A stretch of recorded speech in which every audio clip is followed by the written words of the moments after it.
ಕನಕಾದಿಗಳು ಬಂದು ವಿಷ ಬಂತು, ಎಲ್ಲರೂ ಹಂಚ್ಕೊಂಡ್ರು. ವಿಷವನ್ನು ಯಾರು ಹಂಚ್ಕೊಳ್ಳಿಲ್ಲ. ಆವಾಗ ಪರಮಾತ್ಮ ಕೊಡ್ದ.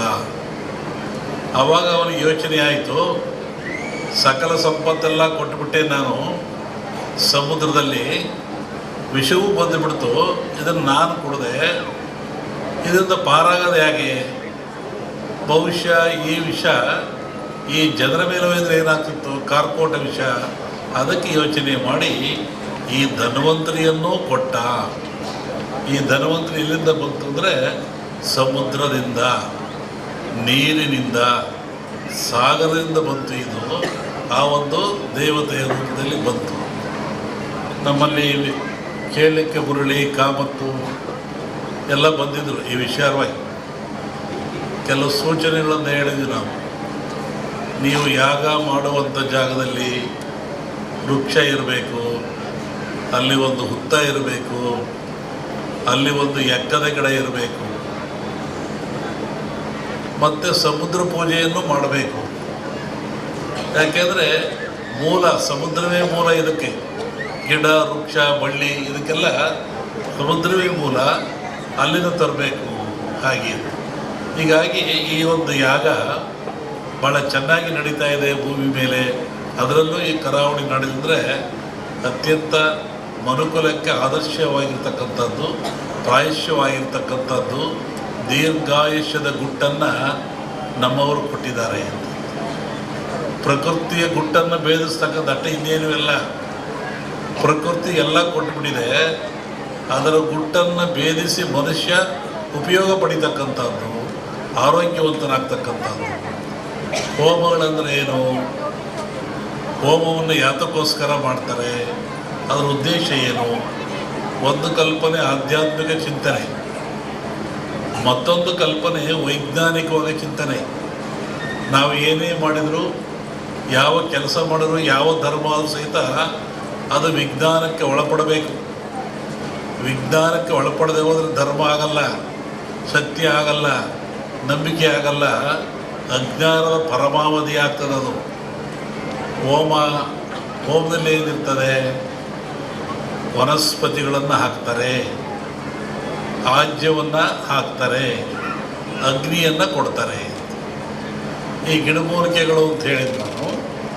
ಈ ವನಸ್ಪತಿಗಳಿಂದ ಅಗ್ನಿಗೆ ಹಾಕಿ ಹೋಮ ಆಜ್ಯ ಸುರಿಯೋದ್ರಿಂದ ನಮ್ಮ ನಂಬಿಕೆ ಅಗ್ನಿ ದೇವತೆಗಳ ಮುಖ, ಅಲ್ಲಿ ಔಷಭಾಗ್ಯವನ್ನು ಕೊಡೋದ್ರಿಂದ ದೇವತೆಗಳಿಗೆ ತಲುಪ್ತದೆ.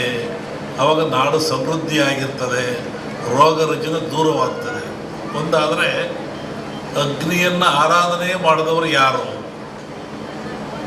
ಇದು ಒಂದು ಪ್ರಶ್ನೆ. ಅಗ್ನಿಹೋತ್ರಿಗಳು ಅಂತಿದ್ದಾರೆ, ಅವರು ನಿತ್ಯವೂ ಅಗ್ನಿ ಆರಾಧನೆ ಮಾಡಿ ಪೂಜೆಗಳನ್ನು ಮಾಡ್ತಾರೆ. ಅದು ಒಗ್ಗದ ಭಾಗದಲ್ಲಿರಲಿ.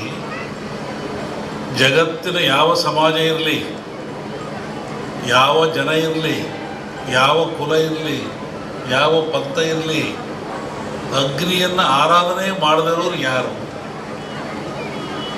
ದೀಪ ಹಚ್ತೀರ ನೀವು ಮನೇಲಿ, ಅದೇನು? ಅಗ್ನಿ. ಅಡುಗೆ ಮಾಡ್ತೀರ ನೀವು ಮನೇಲಿ, ಸ್ಟವ್ವ, ಬೆಂಕಿಯೋ ಹಚ್ತೀರ ನೀವು, ಅದೇನು? ಅಗ್ನಿ. ನಾವು ನಿತ್ಯ ಬಾಳಲಿಕ್ಕಾಗಿ, ಬದುಕಲಿಕ್ಕಾಗಿ ಆಹಾರ ತಯಾರು ಮಾಡ್ತೀವಲ್ಲ, ಅದು ಯಾವುದು? ಅಗ್ನಿಯ ಮುಖಾಂತರ. ಹಾಗೆ ಅಗ್ನಿ ಜಗತ್ತಿನ ಚರಾಚರಕ್ಕೆ, ಮನುಕುಲಕ್ಕೆ ಆದರ್ಶ, ಅವಶ್ಯಕ. ಅಗ್ನಿಯಿಂದ ಯಾವುದೂ ಇಲ್ಲ. ಧಾರ್ಮಿಕವನಾಗಿ ಅಗ್ನಿಗೆ ಭವಿಷ್ಯವನ್ನು ಕೊಡ್ತೀವಿ ಅಂತ ಹೇಳೋದು ಬಂದಾದರೆ ಅದನ್ನು ವಿರೋಧ ಮಾಡೋದು ಒಳ್ಳೆಯ. ಕೆಲವು ಕಡೆ ಕುರುಬು ರಟ್ಟು ಅಂತಾರೆ, ಅದು ಕುರುಹಿನ ರಟ್ಟು. ಮುಂದೆ ಏನಾಗಿ ಕುರು ಅಂತ ರಟ್ಟು ಅಂತಕ್ಕಂಥದ್ದು. ಹಾಲು ಕೆಟ್ಟರು ಹಾಲು ಮತ್ತು ಸಮಾಜ ಕೆಡಲ್ಲ ಅಂತಾರೆ. ಹಕ್ಕ ಬುಕ್ಕರು ವಿಜಯ ಸಾಮ್ರಾಜ್ಯವನ್ನು ಕಟ್ಟಿದರು. ಇದು ಹೇಳೋ ಉದ್ದೇಶ ಏನು ಅಂತಂದರೆ, ಇವತ್ತು ಆಲಮತ್ ಸಮಾಜವ್ರ ಕೈಲಿ ರಾಜ್ಯದ ಅಧಿಕಾರ ಇದೆ. ಬಿಡಿಸಿಕೊಳ್ಳೋದು ಅಷ್ಟು ಸುಲಭ ಅಲ್ಲ. ಅವರಾಗೆ ಬಿಡಬೇಕೆ ಹೊರತು ನೀವು ಬಿಡಿಸಿಕೊಳ್ಳೋದು ಸುಲಭವಲ್ಲ. ಮುಂದಿನ ವಿಚಾರವನ್ನು ಯುಗಾದಿ ಮೇಲೆ ಹೇಳ್ತೀವಿ. ಹಾಗಾಗಿ ಒಂದು ಭವಿಷ್ಯದ ಚಿಂತನೆ ಏನು ಅಂದರೆ, ನಮ್ಮಲ್ಲಿ ಎರಡು ಭಾಗ ಮಾಡ್ತಾರೆ. ಒಂದು ಸಂಕ್ರಾಂತಿಯ ಭವಿಷ್ಯ, ಇನ್ನೊಂದು ಯುಗಾದಿಯ ಭವಿಷ್ಯ. ಸಂಕ್ರಾಂತಿಯ ಭವಿಷ್ಯ ರಾಜರಿಗೆ, ಮಹಾರಾಜರುಗಳಿಗೆ, ದೊಡ್ಡ ದೊಡ್ಡ ವ್ಯಾಪಾರಸ್ಥರಿಗೆ ಮತ್ತು ಅನೇಕ ಘಟನೆಗಳು ಬರುವಂಥದ್ದು ಸಂಕ್ರಾಂತಿ ಪುರುಷನ ಮೇಲೆ ಹೇಳುವಂಥದ್ದು. ಇದು ಯುಗಾದಿ ಮೇಲೆ ಬರುವದ್ದು ಯಾವುದು ಅಂದರೆ ಚಂದ್ರಮಾನ ಯುಗಾದಿ.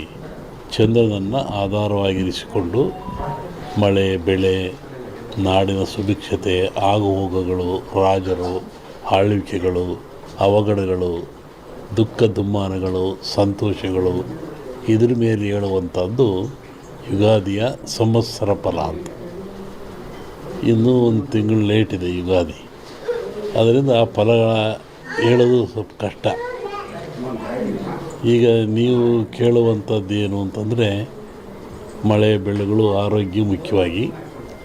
ನಮ್ಮ ದೃಷ್ಟಿಯಲ್ಲಿ ಕರ್ನಾಟಕಕ್ಕೆ ಬರುವ ಸಂವತ್ಸರದಲ್ಲಿ ಯಾವುದೇ ವಿಧವಾದ ತೊಂದರೆ ತಾಪತ್ರಯಗಳಿಲ್ಲ. ಮಳೆ ಬೆಳೆಗಳು ಚೆನ್ನಾಗಿ ನಡೀತವೆ, ಸುಭಿಕ್ಷತೆ ಇರ್ತದೆ ಮತ್ತು ನಾಡಿನಲ್ಲಿ ಯಾವುದೇ ಕೊರತೆ ಕಾಣ್ತಾ ಇಲ್ಲ. ಯುಗಾದಿಯ ನಂತರ ಕರ್ನಾಟಕದ ಬಗ್ಗೆ ಮತ್ತು ಜಾಗತಿಕ ಬಗ್ಗೆ ಭಾಳ ಅಜಾಗರೂಕತೆ ಇದೆ, ತೊಂದರೆ ಇದೆ. ಹೋದ ವರ್ಷಕ್ಕಿಂತಲೂ ಹೆಚ್ಚಿನ ಭೀಕರತೆ ಕಾಡುವ ಲಕ್ಷಣ ಇದೆ. ಅದನ್ನು ಯುಗಾದಿ ನಂತರ ಹೇಳ್ತೀನಿ. ಇತ್ತೀಚಿನ ದಿನಗಳಲ್ಲಿ ಎಲ್ಲರೂ ನೋಡಿದಂಗೆ ಭೂಕಂಪಗಳು ಹೆಚ್ಚಾಗ್ತಾ ಇದ್ದಾವೆ. ಇದನ್ನು ಒದರಿಸುವೇ ಹೇಳಿದ್ವಿ ನಾವು. ಇದನ್ನು ಭೂಕಂಪಗಳು, ಭೂಮಿ ಅಗಲತಕ್ಕಂಥದ್ದು, ಜನರಿಗೆ ಸಾವು ನೋವು ಆಗ್ತಕ್ಕಂಥದ್ದು, ಕಟ್ಟಡಗಳು ಬೀಳ್ತಕ್ಕಂಥದ್ದು ಇದು ಮುಂದುವರಿದ ಜೊತೆಗೆ ಭೂ ಸುನಾಮಿ, ಜಲ ಸುನಾಮಿ, ಬಾಹ್ಯ ಸುನಾಮಿ ಅಂತ. ಇಲ್ಲಿವರೆಗೂ ಬರೀ ಜಲ ಸುನಾಮಿ ಆಗ್ತಾಯಿತ್ತು. ಸಮುದ್ರದಲ್ಲಿ, ಸಾಗರದಲ್ಲಿ ಸುನಾಮಿ ಬಂದು ತೊಂದರೆ ಆಗ್ತಾಯಿತ್ತು. ಈ ಸತಿ ಭೂ ಸುನಾಮಿನೂ ಇದೆ. ಭೂಮಿ ಒಳಗೆ ಸುನಾಮಿಯಾಗಿ ಕಂದಗಾಗ್ಲಕ್ಷದ್ದು. ಜಲ ಸುನಾಮಿನೂ ಹೆಚ್ಚಿದೆ. ಬಾಹ್ಯ ಸುನಾಮಿ ಅಂತ ಬಾಹ್ಯಾಕಾಶದಲ್ಲೂ ಆ ತೊಂದರೆ ಆಗ್ತಕ್ಕಂಥ ಲಕ್ಷಣ ಇದೆ. ಅದನ್ನು ಯುಗಾದಿ ನಂತರ ಹೇಳ್ತೀನಿ. ನೀವು ಭಾಳ ಅಪೇಕ್ಷೆ ಪಡುವಂಥದ್ದು ರಾಜಕೀಯ. ಏನಾಗುತ್ತೆ, ಏನಾಗ್ತಾರೆ, ಎಂತ ಆಗ್ತಾರೆ ಅಂತ ಒಂದು ಸಾಂಪ್ರದಾಯಿಕವಾದ ಮಾತು. ಎಲ್ಲ ಧರ್ಮಗಳು ಇದ್ದಾವೆ, ಎಲ್ಲ ಸಮಾಜಗಳು ಇದ್ದಾವೆ, ಎಲ್ಲ ವರ್ಗದವರು, ದೈವದವರು ಈ ಭೂಮಿಯಲ್ಲಿ ವಾಸ ಮಾಡ್ತಾ ಇದ್ದಾರೆ. ಒಂದು ಸಮಾಜ ಪ್ರಾಚೀನ ಕಾಲದಿಂದಲೂ ಸಹಿತ ಹಾಲುಮತ ಸಮಾಜ ಅಂತ